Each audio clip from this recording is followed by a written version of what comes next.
प्रतिदिन श्री रामचरितमानस से उसी भक्ति की महिमा आप लोगों को सुना रहा हूं।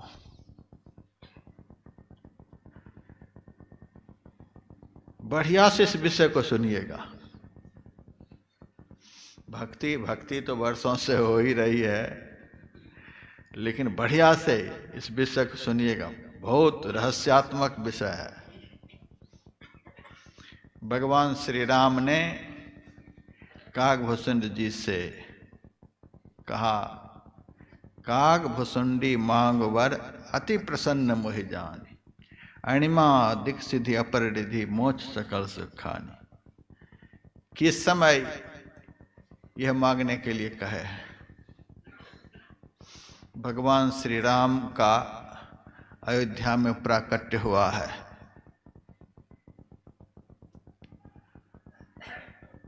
नीलगिरी पहाड़ पर कागभूषुंड जी महाराज रहते हैं।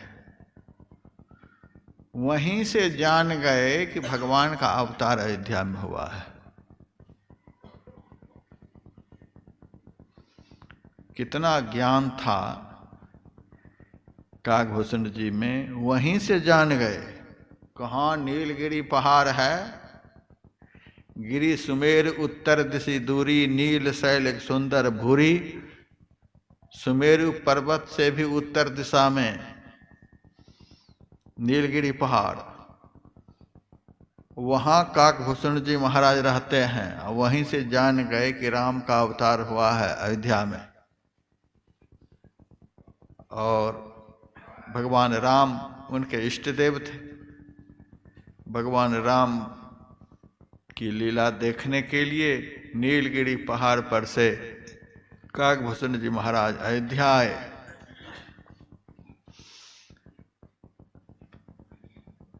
कौवा का रूप है अथवा कौवा का रूप बना करके आए।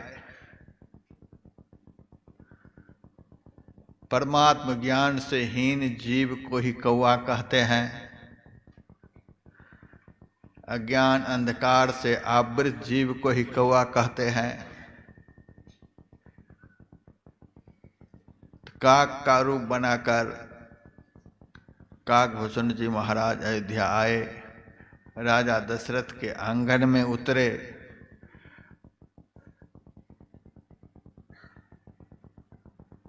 उस वक्त भगवान श्री राम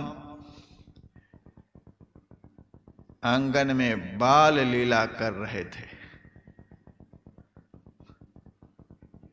बहुत छोटी सी उम्र है, लड़खड़ाते हुए चलते हैं, हाथ में मालपुआ है,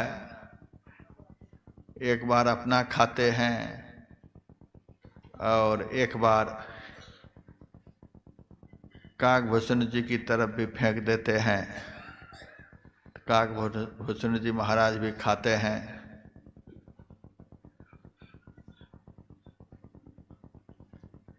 जब खाने लग जाते हैं तब भगवान कागभूषुंड जी महाराज को पकड़ने के लिए हाथ बढ़ाते हैं तो कागभूषुंड जी महाराज उड़ जाते हैं।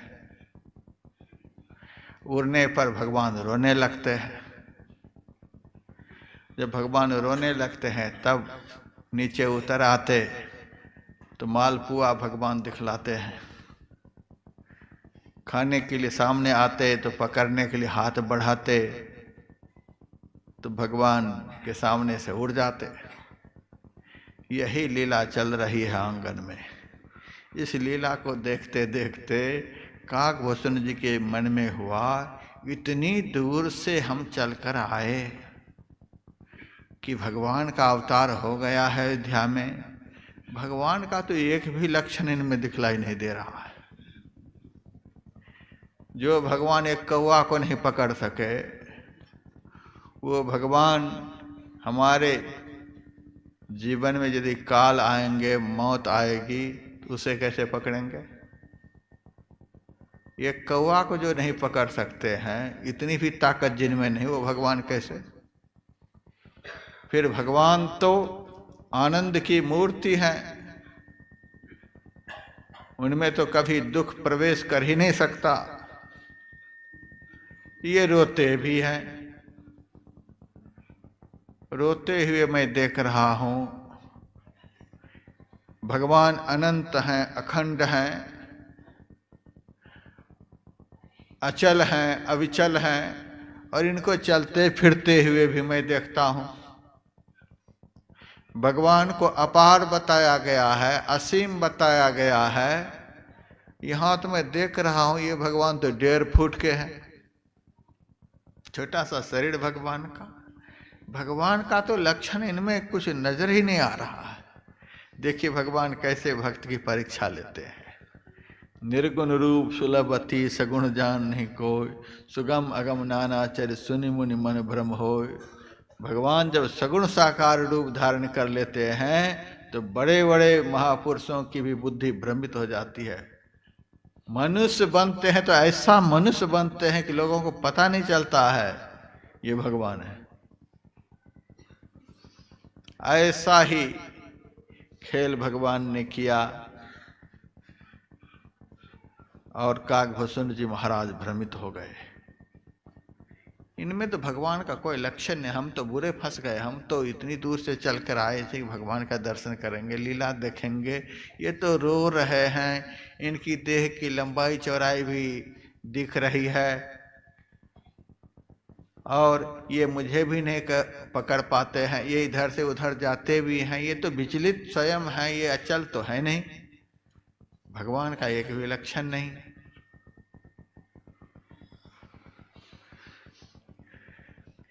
एक बार भगवान यह सब भीतर की बात जानकर काकभूषण जी के महाराज में अब यह सब हो रहा है तो मालपुआ दिखाए, ले जाओ। काकभूषण जी महाराज भगवान के हाथ से मालपुआ लेने के लिए आगे बढ़े तो भगवान पकड़ने के लिए हाथ बढ़ाए। जैसे हाथ बढ़ाए कि काकभूषण जी महाराज उड़ गए। जब काकभूषण जी महाराज उड़ गए तो भगवान का हाथ पीछे पीछे जा रहा है। उनके मन में जो हुआ था कि यही भगवान हैं। भगवान तो असीम हैं, अपार हैं, अखंड हैं, अनंत हैं। ये तो प्रत्यक्ष में 1.5 फुट के नजर आ रहे हैं। ये भगवान नहीं। हम तो बुरे फंस गए। भगवान अंतर्यामी सब जान गए। इनके मन में ऐसा हो रहा है। अब देखो ये 1.5 फुट का भगवान कैसा है। आगे आगे काकभूषण, पीछे पीछे भगवान का हाथ पकड़ने के लिए जा रहा है। इस धरती पर जहां तक जा सकता था वहां तक काकभूषण जी गए। फिर वहां से चले गए स्वर्ग, वैकुंठ चले गए, ब्रह्मलोक चले गए। ब्रह्मांड के 7 खंड हैं, 7 आवरण हैं। एक एक करके 7 आवरणों को पार कर गए। इतनी पहुंच थी काकभूषण जी महाराज की। और भगवान का हाथ पीछे पीछे। अब जहां जाए भगवान का हाथ पीछे पीछे। किसी भी तरह से निराकार स्वरूप को नहीं जान पाए थे। साकार का तो दर्शन हो ही गया था। भगवान के साकार रूप का भी भक्त को दर्शन हो जाए तो उस भक्त से भगवान को इतना प्रेम हो जाता है। वह भक्त दुनिया में कहीं भी रहे, उस भक्त को सहारा देने के लिए भगवान का हाथ सदैव उनके पीछे होता है। सब जगह जो हाथ है भगवान ने दिखला दिया। काकभूषण तुम यह मत समझो कि हमारा साकार विग्रह 1.5 फुट का है तो हम इस शरीर से भक्त की रक्षा नहीं कर सकते। अमेरिका में भक्त रहे, इंग्लैंड में भक्त रहे, रूस में भक्त रहे, जापान में भक्त रहे, सृष्टि के कहीं भी भक्त रहे, देखने में तो हाथ हमारा बहुत छोटा है लेकिन इस हाथ को बढ़ाने की भी तो ताकत हमारे में है। जिन्होंने समुद्र में कई कई मील के जानवर को बना रखा है, जिन्होंने इतना बड़ा संसार को बना रखा है, उस ब्रह्म में अपने हाथ को बड़ा बनाने की ताकत नहीं है। साकार में निराकार है, निराकार में साकार है। जिन्होंने अपने को निराकार से साकार बना लिया है, उस ब्रह्म में उतनी ही ताकत है। निराकार में जो ताकत है वही ताकत साकार में है, साकार में जो ताकत है वही ताकत निराकार में है, क्योंकि दोनों तो उन्हीं का रूप है। दो वाव ब्राह्मणों रूपे मूर्तं चामूर्तं चाथ, मैत्रायण उपनिषद में लिखा हुआ है। ब्रह्म के दो रूप हैं, मूर्त और अमूर्त। मूर्त रूप साकार है, अमूर्त निराकार है। दोनों एक का ही रूप है, इसीलिए दोनों में एक ही ताकत है। भगवान का हाथ पीछे पीछे जा रहा है। इस हॉल में बैठे बैठे भी हमारे कोई कोई भक्त मोबाइल बजा लेते हैं। बेटे से पूछ लेते हैं घर में ठीक ठाक है, भाई से पूछते हैं घर का काम ठीक ठाक चल रहा है। कहां से कहां चलकर अमरकंटक पहुंच गए, तो भी जीवन में निश्चिंतता नहीं है। संत कबीर साहब कहते हैं, कबीर मैं क्यों चिंताऊं मम चिंते का हो, चिंता मेरी हरि करें मोहिन चिंता को। सच्चे सत्संगी का यह लक्षण है। हम तो कभी कभी कहते हैं,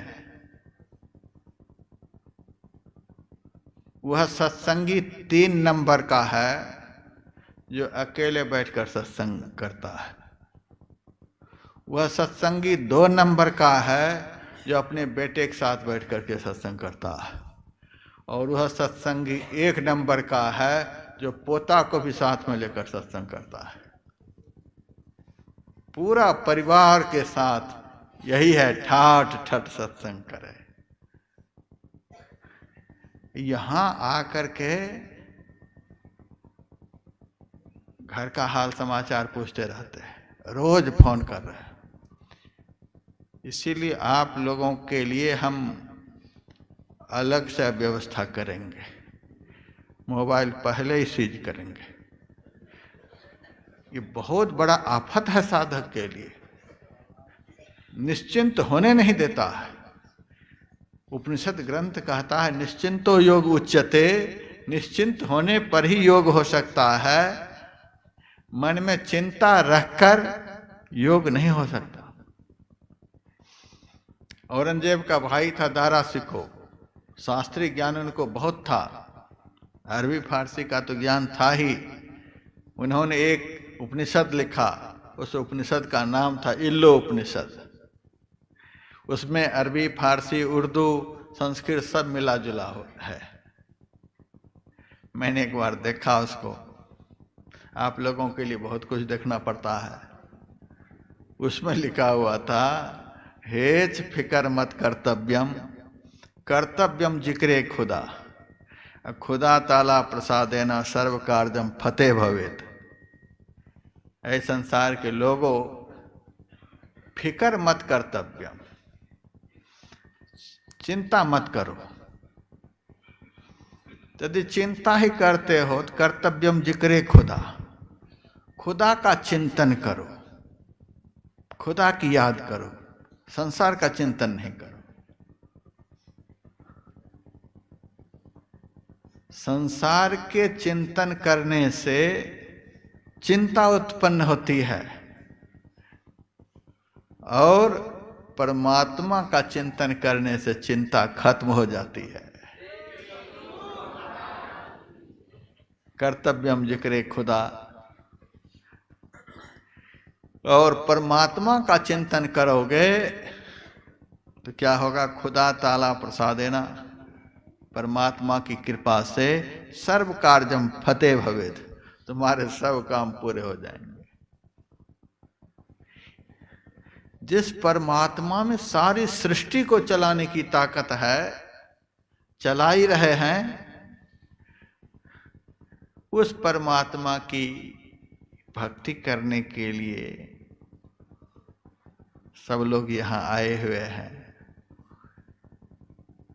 जिस परमात्मा में सारी सृष्टि को चलाने की ताकत है, चोर के घर को भी चला रहे हैं, डाका डालने वाले के घर को भी चला रहे हैं, सबके घर को चला रहे हैं।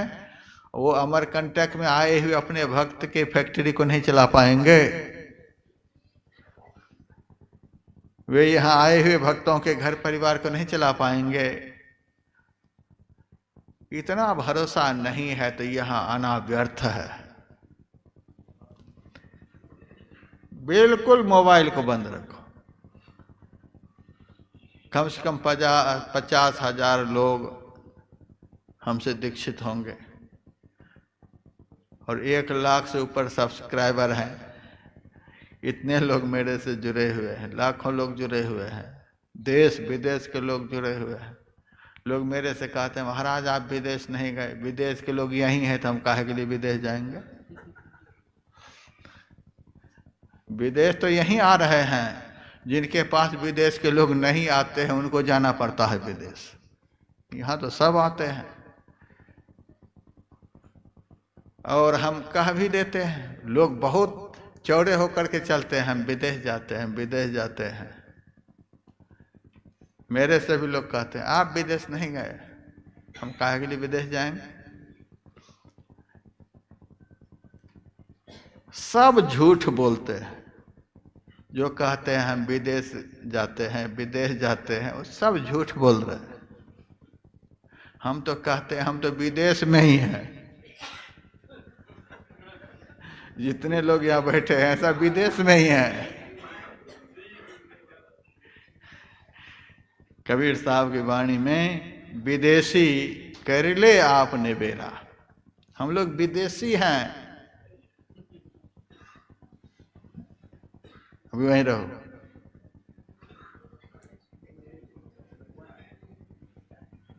विदेशी कर ले आप निबेरा, विदेशी शुद्धिकर अपना देश। और हमारे गुरुदेव के वचन में जनी लिपटोरे प्यारे जग परदेसवा, सुख कछु हिवा नाही। यह परदेश है, यह अपना देश नहीं है।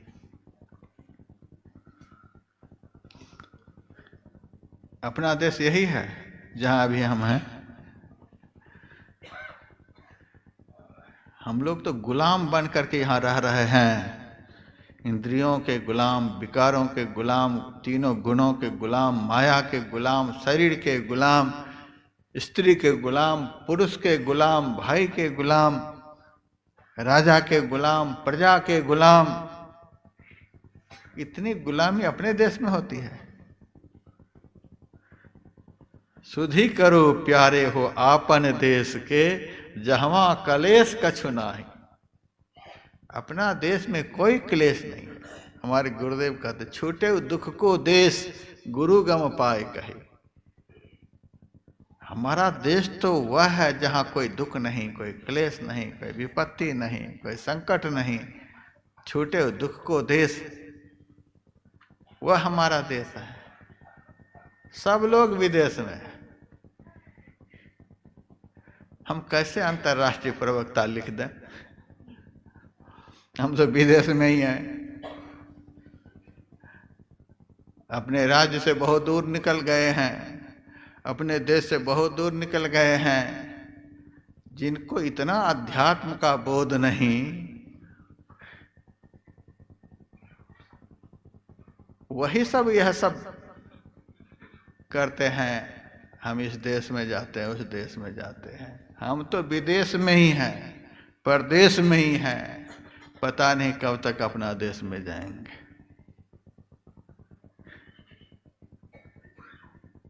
यहाँ कुछ भी नहीं चलता है। हमारा कोई बस नहीं है। पूर्ण रूपेण हम लोग परतंत्र हो गए।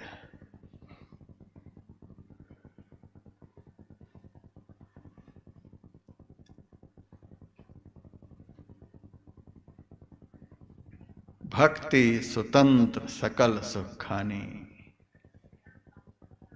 परमात्मा की भक्ति जब जीवन में उतरती है तब जीवन में स्वतंत्रता आती है। हम यहाँ हैं, चिंता नहीं करें, चिंतन करें। मोबाइल की कोई जरूरत नहीं है। जो परमात्मा सारे संसार को चला रहे हैं, उन परमात्मा की भक्ति करने के लिए हम लोग यहाँ आए हुए हैं। सब कुछ हमारा चलेगा। जिनका भजन चलेगा उनका सब कुछ चलेगा। जिनका भजन नहीं चलेगा उसका कुछ भी नहीं चलेगा, सब ठप हो जाएगा।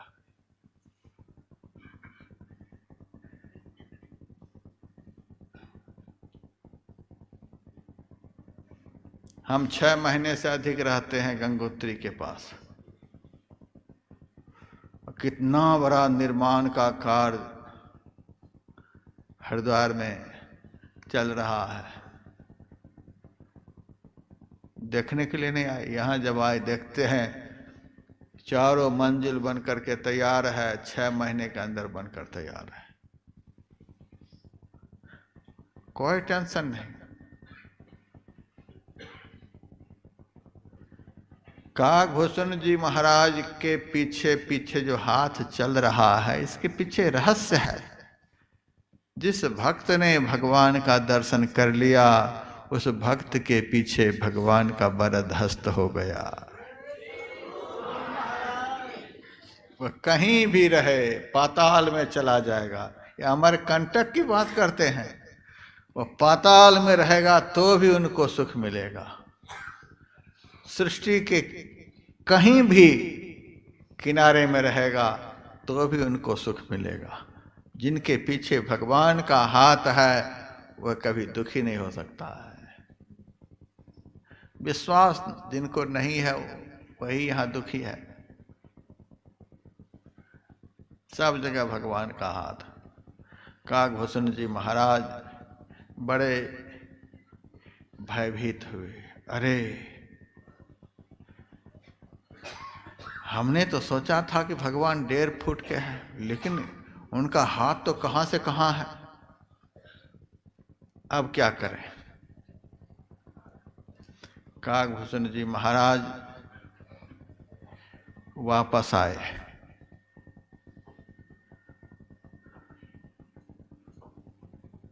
अयोध्या पहुंचे और महाराज दशरथ के आंगन में उतरे। भगवान उसी मुद्रा में हाथ में मालपुआ लेकर के आंगन में खेल रहे हैं। काकभूषण जी महाराज को मालपुआ के लिए बुला रहे हैं। अब तो डर के मारे सामने नहीं जाते कि जिस हाथ में मालपुआ है वो हाथ बड़ा विचित्र है, फिर न कहीं पकड़ ले। अब डर के मारे भगवान के सामने थर थर कांप रहे हैं। उसी समय भगवान जोर से हंसे। हंसते हुए जोर से श्वास लिए और इतनी जोर से श्वास लिए कि काकभूषण जी महाराज को श्वास के माध्यम से खींचकर अपने अंदर ले आए। भगवान दिखलाना चाहते हैं, यह तो तूने बाहर का खेला देखा है, अब हमारे भीतर का खेल देखो। हमारे से बाहर क्या है। हम बाहर में भी सब जगह हैं और हम भीतर से भी सब जगह हैं। भीतर अर्थात निर्गुण, बाहर अर्थात सगुण। जो भक्त भगवान के सगुण रूप का दर्शन कर लेता है भगवान उसी भक्त को अपने निर्गुण रूप का दर्शन कराते हैं। सगुण की आराधना के बगैर, सगुण का दर्शन के बगैर निर्गुण का दर्शन नहीं हो सकता। ये अंदर ले आए। अब चलो साकार से निराकार की ओर। अब अंदर में देख रहे हैं, सारे विश्व ब्रह्मांड को देख लिए। करोड़ों ब्रह्मा, करोड़ों विष्णु, करोड़ों शिव, सब करोड़ों करोड़ों देख रहे हैं। उसी क्रम में काकभूषण जी महाराज ने नीलगिरी पहाड़ को भी देखा, उस पहाड़ पर अपनी कुटिया को भी देखा, और भगवान के अंदर में ही अयोध्या को देखा। अयोध्या में राजा दशरथ कौशल्या को देखा, महाराज दशरथ के आंगन को भी देखा। उस आंगन में भगवान मालपुआ खा रहे हैं, वह भी देख रहे हैं। भीतर में भी वह सब दृश्य देख रहे हैं। बाहर भीतर एके जान हो, यह गुरु ज्ञान बताई।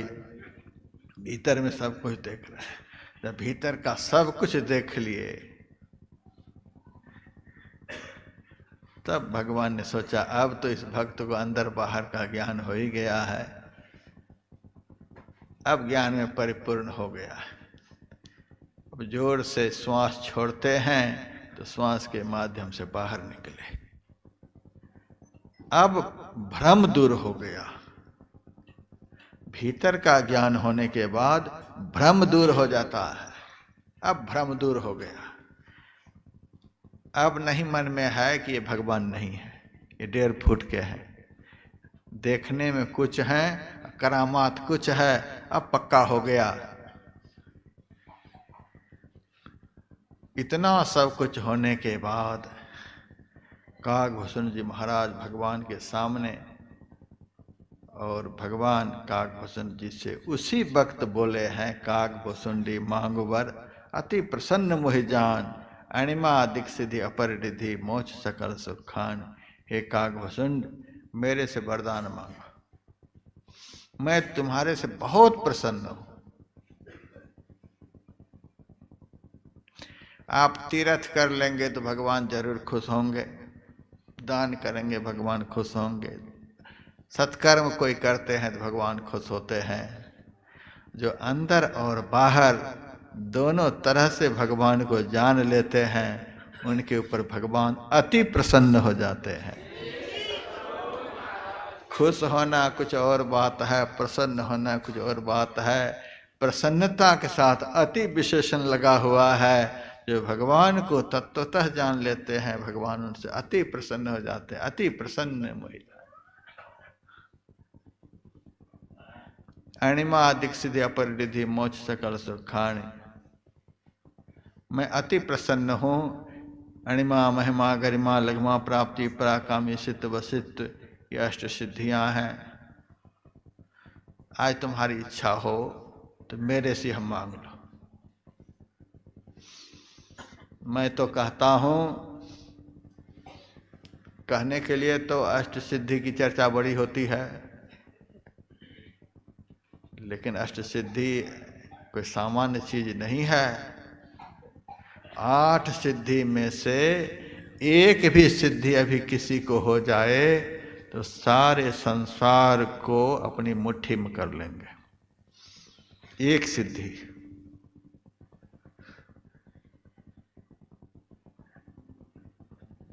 सिद्धि के 8 अंग हैं। पहला ही अंग है अणिमा। अणिमा का अर्थ छोटा से छोटा बन जाना। इतना छोटा कि देखते देखते गायब हो गए, दिखेगा नहीं, इतना छोटा।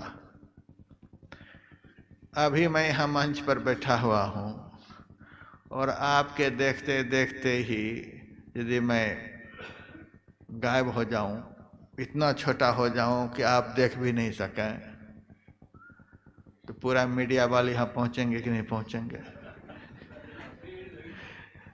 तो मीडिया वाले पहुँचेंगे कि बड़ा विचित्र महात्मा है, अभी प्रवचन दे रहा था, अभी कहाँ चला गया। सारे पत्रकार पहुँच जाएंगे, कितना बड़ा प्रचार हो जाएगा। भारत के सारे लीडर आशीर्वाद मांगने के लिए यहीं पहुँच जाएंगे। सारी दुनिया के लोग। एक सिद्धि में यह ताकत है, यदि उस सिद्धि का प्रयोग हो जाए सारी दुनिया को एक तरफ कर देगा। लोग सिद्धि की बात बोलते हैं, हमारे महाराज जी में अष्ट सिद्धि है, आठों सिद्धि है, रिद्धि सिद्धि प्राप्त है। एक महात्मा हवाई जहाज पर कूद रहे थे, हमने हवाई जहाज के लैंड होने पर भी अपने को बचा लिए, हम मरे नहीं और जहाज को भी कुछ नहीं होने दिए। बड़ा भारी प्रचार प्रसार हुआ था और उनके भक्त बड़े चौड़े होकर के कूद रहे थे।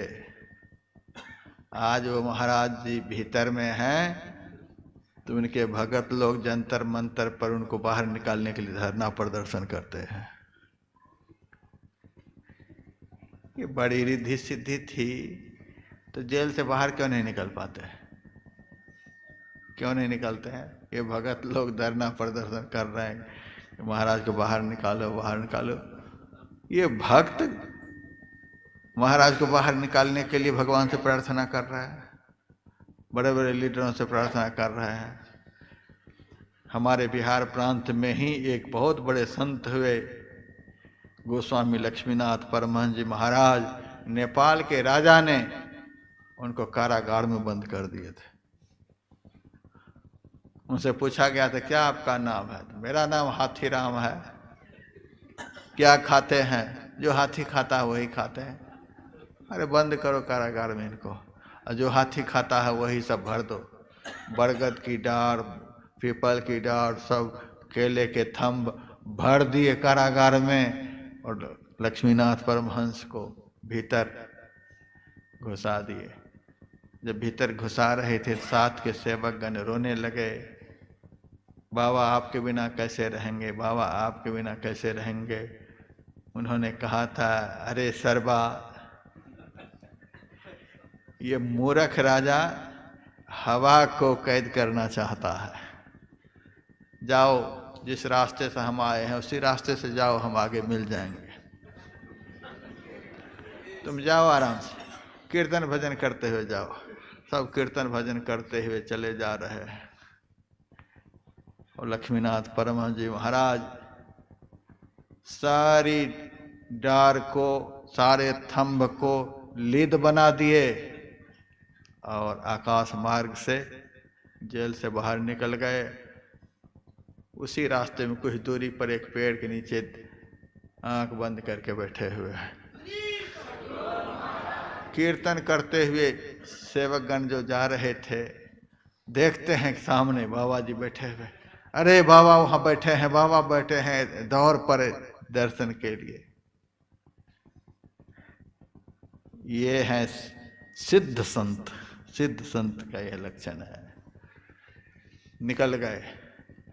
थोड़ी देर के बाद राजा ने अपने सिपाहियों से कहा, एक बार जाकर महात्मा को देखो किस हालत में है। जाकर के देखा का महात्मा तो है ही नहीं, कहाँ चले गए। घुड़सवार को भेजा कि पता लगाओ किधर गए। बहुत दूर गए तो देखते हैं पेड़ के नीचे। कहा था बुला करके लाओ उनको। बाबा जी ने कहा, गया था उसका कल्याण करने के लिए, लेकिन उनके भाग्य में कल्याण होना नहीं लिखा हुआ था। अब तो अपनी मौज जब होगी तब कभी जाऊंगा, अब वापस नहीं। अभी तो मैं स्वतः उनका कल्याण करने के लिए गया था, लेकिन अब तो जब फिर वह मौज आएगी तभी जाना होगा। देखिए सिद्धि इसको कहते हैं। आज है कोई ऐसा? जेल में सर रहे हैं तो भी उनके अनुयायी इतने पक्के हैं जितने पक्के हम लोग नहीं हैं। हमारे गुरुदेव, आओ वीरो मर्द बनो, अब जेल तुम्हें तजना होगा।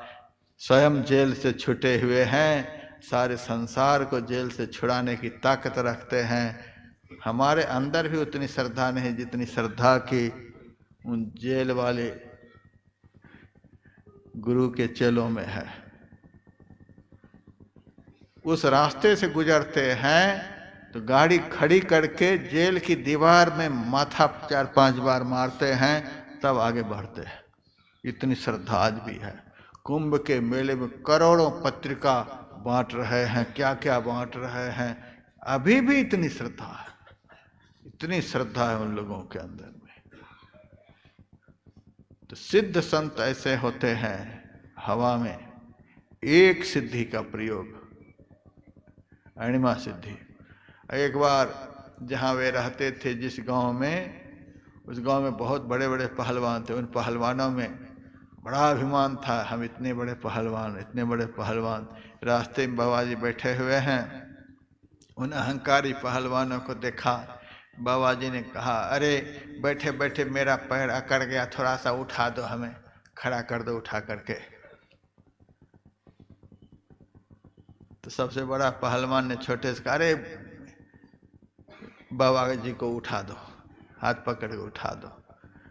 छोटा पहलवान उठाने लगा तो बाबा जी को उठा ही नहीं पाया। तब 2 लगे, 3 लगे, सब मिल गए, पूरी ताकत लगा दी, फिर भी नहीं उठा पाए। यह क्या है? ये गरिमा सिद्धि है, भारी से भारी हो जाना। जब सबका अभिमान चूर हो गया, तब एक छोटे बच्चे से कहा, अरे तुम उठाओ तो। ये बूढ़े पहलवान सब हार गए, हम कैसे उठाएंगे, उठाओ सही। जैसे हाथ लगाया वैसे उठकर खड़े हो गए। जिसको सारे पहलवान मिल करके नहीं उठा पाए, उनको एक छोटा सा बालक उठा दिया। कैसे उठ गए, कैसे इतने हल्के हो गए? यही है लघिमा सिद्धि, हल्का से हल्का हो जाना। लक्ष्मण जी में भी सारी सिद्धियां थी। मेघनाद शतकोटि सम जोधा रहे उठा। मेघनाद के ऐसे करोड़ों योद्धा एक साथ मिलकर के लक्ष्मण जी मूर्छित हो गए थे, उनको उठाने लगे तो नहीं उठा पाए। ये लघिमा सिद्धि, गरिमा सिद्धि, एक एक सिद्धि। भगवान श्री राम ने कहा, कागभूषुंड आज मैं तुमको 8 सिद्धि देता हूं, ले लो। फिर नवनिधि है, उसके बाद 4 प्रकार के मोक्ष हैं, सब ले लो। ज्ञान विवेक विरति विज्ञाना, मुनि दुर्लभ गुण दे जगनाना। आज देव सब संशय नाही, मांग जो तो ही भाव मन माही। संशय मत करना कि नहीं दे पाएंगे, जो जो मांगोगे सो सब दे दूंगा। मांगो क्या चाहते हो। बहुत प्रलोभन दिया है। इतना सब कुछ कहने के बाद भी कागभूषण जी महाराज प्रसन्न नहीं हुए। जो अष्ट सिद्धि को ठुकरा सकते हैं, 4 प्रकार की मुक्ति को ठुकरा सकते हैं, नवनिधि को ठुकरा सकते हैं, ज्ञान को ठुकरा सकते हैं, वैराग्य को ठुकरा सकते हैं, विवेक को ठुकरा सकते हैं, और भी मुनियों के लिए जितने सुखमय गुण होते हैं सबको ठुकरा सकते हैं। जो समग्र संसार के सब कुछ को ठुकरा सकते हैं, उसी को परमात्मा की भक्ति प्राप्त होती है। इतना सब कुछ ठुकराने के बाद परमात्मा की भक्ति हासिल होती है। यह है भक्ति की महिमा। कल मैं इस विषय पर प्रकाश डालूंगा। वह भक्ति कैसी है जो इतना सब कुछ ठुकराने के बाद हासिल होती है। हासिल हो जाने के बाद फिर बाकी क्या रहता है वह सब भी सुनिएगा।